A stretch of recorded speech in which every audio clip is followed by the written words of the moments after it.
and let me type this in here. Today we're talking about the changes in the industry, which is a lot.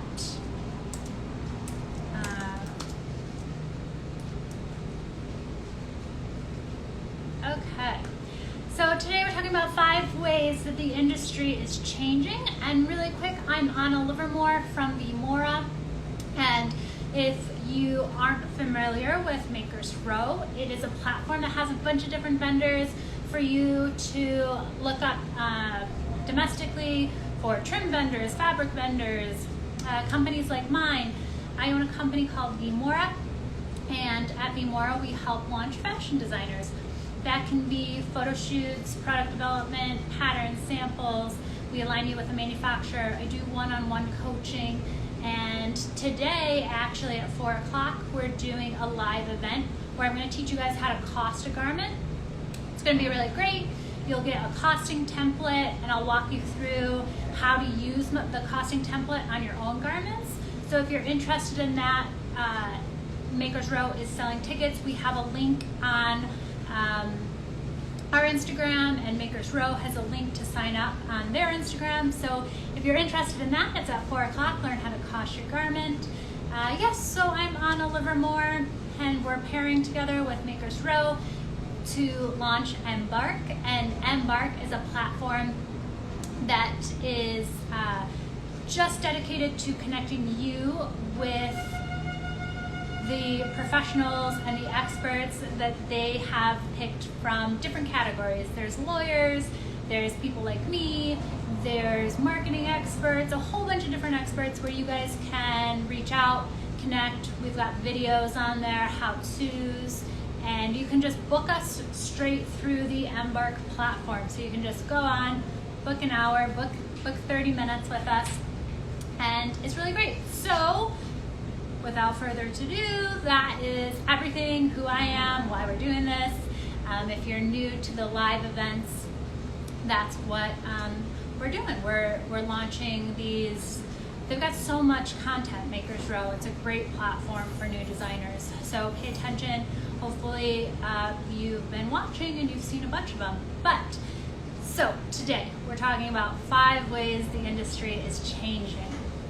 And obviously with COVID, there's so much that's been happening. There's so many different ways that designers are launching. I really, really feel and have seen this be beneficial for new brands, smaller design houses, the people that it's been tough for, the people that are sitting on a ton of inventory that they were expecting to sell in spring that they didn't. So it's been kind of this window for smaller designers that weren't sitting on this huge amount of inventory, that you guys were able to produce smaller amounts, do pop-up windows or pop-up shops, virtual pop-up shops, ways to sell direct to customer, and be able to move forward into fall because you didn't, unfortunately for these larger companies, they lost so much money in spring. It's hard for a lot of them to go forward into fall. Same with brick and mortars. So if you're selling online and you're a smaller company, there was and is a lot of really great ways that you can still benefit off of selling direct to customer and doing these smaller pop-up windows. So what I'm seeing is that the seasons like fall, normally all the stores, all the online platforms, all the brick and mortars, they'd already be selling fall. But what's happening is they're still trying to sell the spring and the summer. So the seasons are getting pushed closer to the actual season, which is great, because it used to be if you wanted to buy a swimsuit and you tried to buy a swimsuit when you actually needed it, they were gone. Same with the winter coats. Winter coats, if you didn't buy it in the summer, they were gone by the time you needed it. So I'm seeing that seasons are getting pushed closer to, which is really great, I think, and I think it's great for the consumer, it's great for the designers. So seasons selling more when the season is actually happening. I don't know, it seemed to get like pushed so much further forward. Like you'd have to buy your fall when it was still like 100 degrees outside, and you were buying spring when there was snow on the ground. And it was like this kind of thing, like, well, if you don't buy it now, it's going to be gone. I think that that's becoming more relaxed. So that's the number one way. I always do bullet points, so I have 5 of them today. So the number one way is people are selling and purchasing clothes closer to the season that's actually happening. Number 2, brick and mortars. They haven't been open for the last 3 months, and unfortunately it's really hard for them to survive through having to pay rents and having the employees, and there's going to be a lot less brick and mortar. So the consumer now is they've been pushed into, it's like we were getting to the point of buying and purchasing and getting used to buying things online, but then all of a sudden we were catapulted into like 2030. Had things been going the way that they continued to go, people would slowly but surely get to purchase, getting used to purchasing things online. And then all of a sudden, when brick and mortar is like, there wasn't any stores, you couldn't go shopping, people were forced into this online platform of buying everything online. So that's really great for the designer too, because when you're selling online, and we talk about this in my 4 o'clock costing for wholesale and retail, when you're selling online direct to customer, you are getting that retail price versus the wholesale price. So really take advantage of that. It's twice that of a wholesale, but I feel like the designer or the consumers are buying everything online and really just been forced into doing that. And on top of that, waiting longer for those packages to arrive. It used to be you would purchase something and then all of a sudden you could do next day shipping and you'd have that immediately. Now with COVID, the shipping windows are a lot longer, so that brings me into being able to do on-demand production. So the number 3, I think that sustainability and not sitting on inventory, even these larger brands that are used to doing, thousands of units, are looking at doing smaller productions so that they have less to sell. There's less, that goes into the landfill if they don't sell.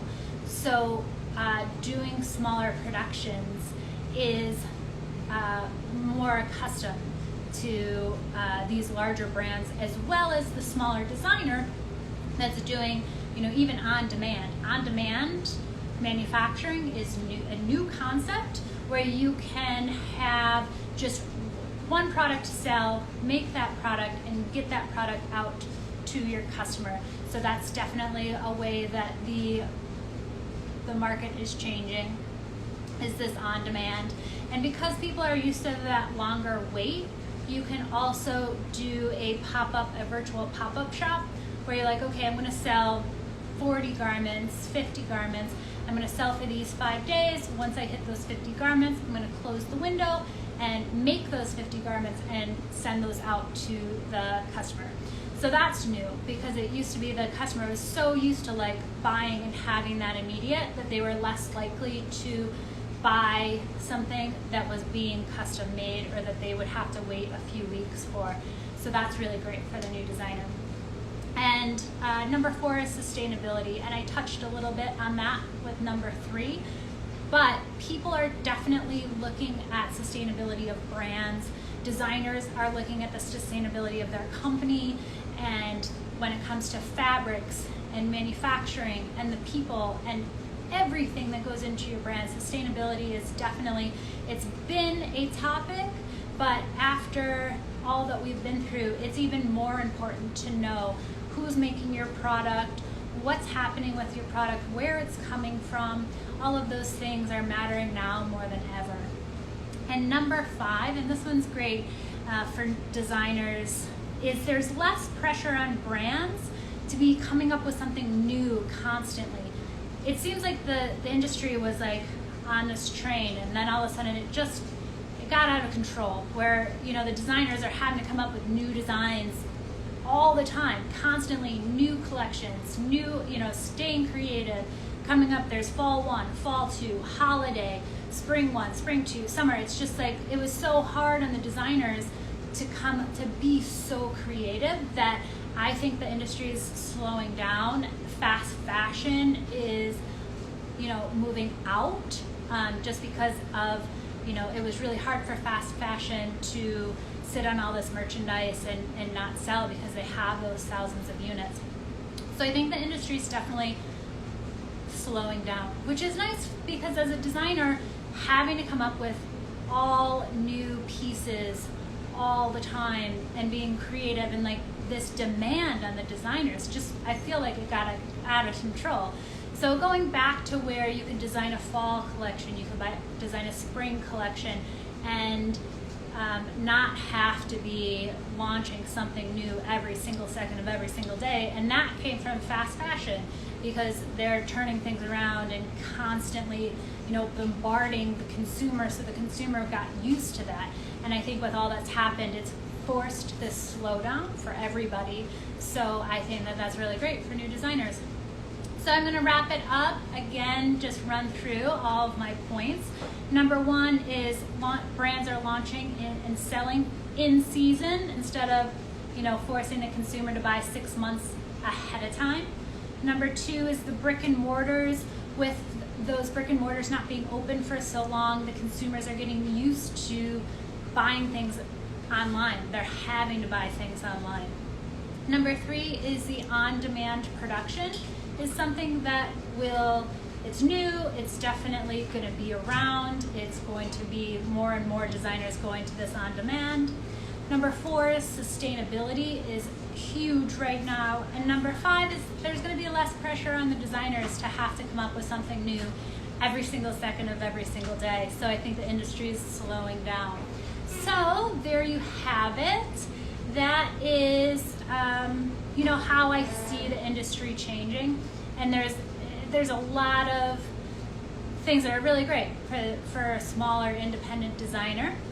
So I just wanted to talk about those today so that you guys can use those to your advantage. And I'm going to open it up to questions. Does anyone have any questions? I'm going to scroll scroll through. If you have any questions, you can just pop them in the chat.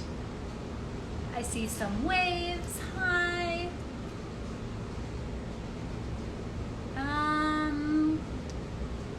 Okay. On demand is the new pre-order. Cool. Yeah. On demand. Great. I don't see any questions. Do you guys have any questions? You can feel free to add them into the chat. Lots of waves. Any questions about how you as a business owner can pivot? Any specific examples that you want to ask me? Any questions at all? No? You guys are all set? Again, thank you so much. I'm Anna from V.Mora, and you can sign up for embark.live, and you can find my profile there. Do you ask for pre-order payment? Yes. So when you are ordering, when people are placing the order is when they will pay for that order. I strongly suggest doing that. Oh, now the questions are flowing through. Amazing. So yes, when you're doing a pre-order, that customer will give you their credit card and pay at the time that they order, which is also great for you because it funds your production. If you don't take payment and then you make that garment and then you're trying to collect the payment after it's made, it's more difficult. So I definitely, all my designers that are doing pre-orders are taking payment at the time the order is placed.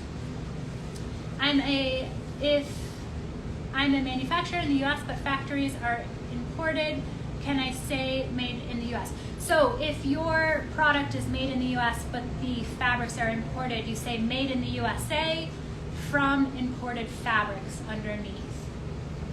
Okay, so many questions. Great. I just had to give you guys a second, huh? Okay, I was late to this event. Do you have questions?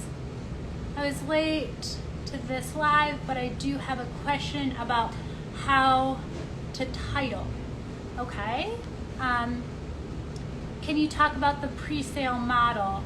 how is the timing? So for pre-sale, I would say decide to open up for 5 days.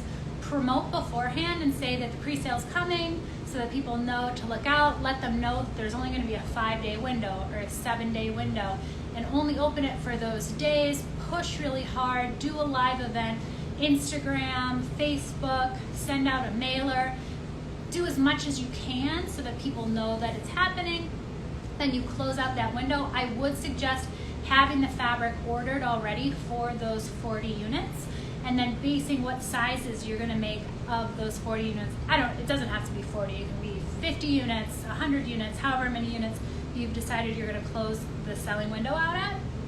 So order the supplies first, because if you're gonna order the supplies after, it's too much time, right? So have everything ready to go, have your patterns ready to go, have all the supplies ready to go, and when that window closes, put in the PO with your factory of what sizes they're making and have them go right away. And normally they can do a 40-piece unit or 40-piece manufacturing order in like 2 weeks, depending on how busy they are. And then you can ship to your customer. So your customers should have it within 4 weeks of placing that order. You might want to put a little cushion in there to say 6 weeks, but that would be my timeline for a pre-order. Do you feel 3D or virtual line sheets? Yeah, so the 3D, it's definitely getting there. For a while, the 3D model wasn't quite as good as having the actual garments made, but the technology is moving so fast every day that yes, having that 3D model and making these custom pieces off of that 3D model is saving time and pattern and sampling. So that's definitely a way that the industry is changing as well. I was like looking at more of the sales of how you can operate to your customer, but 3D modeling is definitely changing every day. Okay, let's see. Are your people doing photo shoots? How are people doing photo shoots? So that's another great thing, and I should have added that in.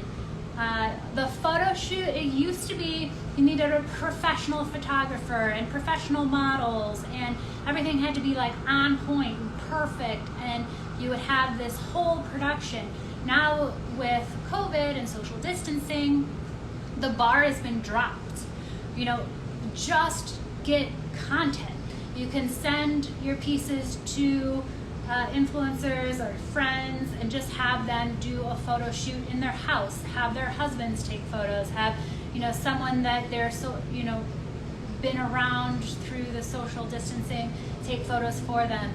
I saw photo shoots where they were taking them through windows, like the models were trying on the garments and then the photographer was outside the windows. There's so many ways that you can still take photo shoots with social distancing, and it's lowered the bar. You don't have to have this $10,000 photo shoot.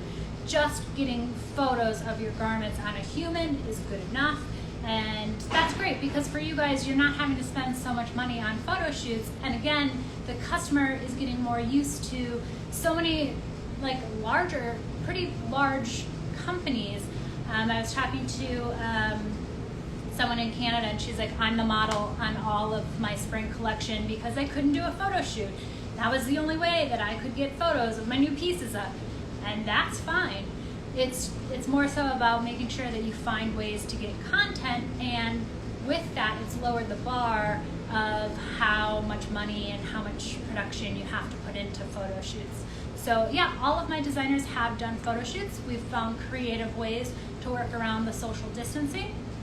And that could just be, like I said, you as the designer trying on your garments, having someone take photos for you and using those as content. So that's been really great. Another plus for new designers. Do you have returns on pre-orders? So yes, it's still, unless you're doing custom, like if you're doing custom sizes, like they're telling you, my bust is this, my waist is this, and then you're making a specific pattern just for them. If you're making a specific pattern just for them, you don't want to take a return on that. you can do alterations, things like that. But if you're making a custom pattern for that client, you can't take a return because it just doesn't make sense. But if it's just custom sizing, then they can return. That would be my suggestion. How many pieces should you create to get proof of concept? I'm in the process of starting my own business. So if you're trying to just create a proof of concept, I would do 40 to 50 units and then sell those to make sure that there's a market for that. But yeah, you don't have to make a huge production for proof of concept. Okay, what's the average price of a sustainable swimwear? I've been in the hunt for manufacturers for months, and I'm trying to keep both the cost of the consumer under $70 for a bikini top and bottom. You should definitely take that costing class. This question's very involved, but if you can jump on, purchase a ticket for the costing class today at 4 o'clock, it would answer all of these questions. Just offhand, $70 seems a little bit low if you're trying to do sustainable, depending on how many pieces you're making. Obviously, if you're making 1,000 pieces or 5,000 pieces, the price goes down. But if you're looking to make a small production, small units, sustainable, domestically, then $70 is going to be a hard sell. When you're looking at your competition, you want to make sure that you're looking at a sustainable brand that's producing domestically for your price points. Yeah, but if you can get on the 4 o'clock call to go through costing, that would be amazing. If you, freelance designer, if you contract a freelance designer and they modify your initial design, do you give them credit for that? I'm new to the industry and I'm still trying to figure this kind of stuff out. So you'll definitely want to talk to a lawyer about the contracts, but with V.Mora, the contract says if you are hiring us for design work, once you pay for that design work, the design work is owned by you. So if you're working with a pattern maker or something similar, as long as you pay them for that work, and there's like an exchange of like, I'm hiring you for this, you do this, I pay you for this, and then I own this. That's pretty standard, but you'll want to have that in your contract. But that's what you hire a designer for, freelance. I'm just unsure how to market my designs without stepping designs. I see people using the term creative director, design tools a lot, so I'm just curious to know the proper protocol and etiquette. I think that is furthermore on the other question. Again, you want to talk to your designer. If you're hiring a designer and they're giving you designs, but if you're paying them for it, then you should own that work. Unless you have something worked out in the contract with that designer where they're going to want credit. But again, all of this will be in your contract for an independent contractor agreement with your designer.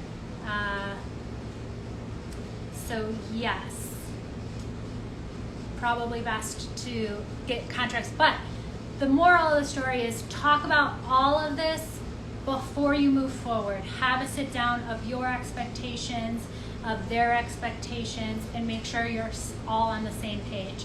Because if you're working with a designer but they want credit for the design and you're paying them for those designs, you're usually buying those designs off of them and you own them. But definitely you want to have this conversation before you do any work. Do you offer launch services? Do you help with pop-up shops? I do. You can contact me. You can find my profile either on Maker's Row or embark.live. If you search my name through that platform, my page will come up. I went to try and pin it. Let me see if I can do it. Yeah, it's not allowing me. I don't know why. It's not allowing me to pin it the way I want to. Okay. Let's see. Oh, stepping on any toes. Yeah, you don't have to worry about, this is business again. This is business. You want to have these clear conversations, put your expectations out, and you don't have to worry about stepping on anyone's toes. People will respect you for that. So just, come in and say, this is what I would expect and this is what I want in working together, and you don't have to worry about stepping on people's toes. Again, you can contact me through Makers Row. I'm Anna Livermore from V.Mora. I have a page both on Makers Row and the Embark platform. I would love to be on the 4 o'clock call, but I teach a live social media class at that time. Is there any other options to get the information? Yeah, so you can hire me through embark.live, and I can take you through the costing one-on-one. The platform there, you can go search Anna Livermore, my page will come up, and you can just press book now. Let me know that you want to do costing, and we can do it that way. Okay, any other questions? Would you line a point pencil skirt? Would I line a pencil skirt, I think is what you're asking. It depends on the fabric. Depends on the fabric. If you're doing a thicker fabric, and it depends on your price point. If you're doing a more expensive price point, it should be lined. What is the minimum, you guys, I get this question all the time. What is the minimum budget you suggest to start a small children's wear brand? 3 to 5 items, 8 sizes, and unfortunately that's not something I'd be able to answer unless we went through more details. I have a whole budgeting sheet that I run new designers through of like, this is how much things cost. This is what, a production of X amount will look like. You can spend anywhere from, very little to 100, 150,000. I mean, you can spend any amount of money to launch a brand. It's just how you spend it that you've got to pay attention. So that's why I run everyone through that budgeting sheet. I've got a template, and I have a blank one that I can bring you through. But I think the best thing would probably, there's no exact answer for me to give you, unfortunately. So, where are you located? I'm in New York. Yep, in the garment district. You're welcome for the information. Okay, great. So, as always, I'm Anna Livermore from V.Mora. Sign up at embark.live to work with the professionals and the experts on their platform. You can find me on embark.live. You can find me through Makers Row. Through the embark.live, you can book time with me directly. And like I said, at 4 o'clock, which is in 30 minutes, I'm doing a class on pricing your own garment. This is where I'll give you my template. I'll run you through how to use it, and then you'll be able to use it forever. You'll always know how to price your garment. All right, well, thank you guys so much. This will be posted on their page, so if you missed anything or didn't see the beginning, you can watch it on the Makers Row stories. You can watch it on their Facebook. It will be everywhere. All right, thank you so much, and I will see you guys next time.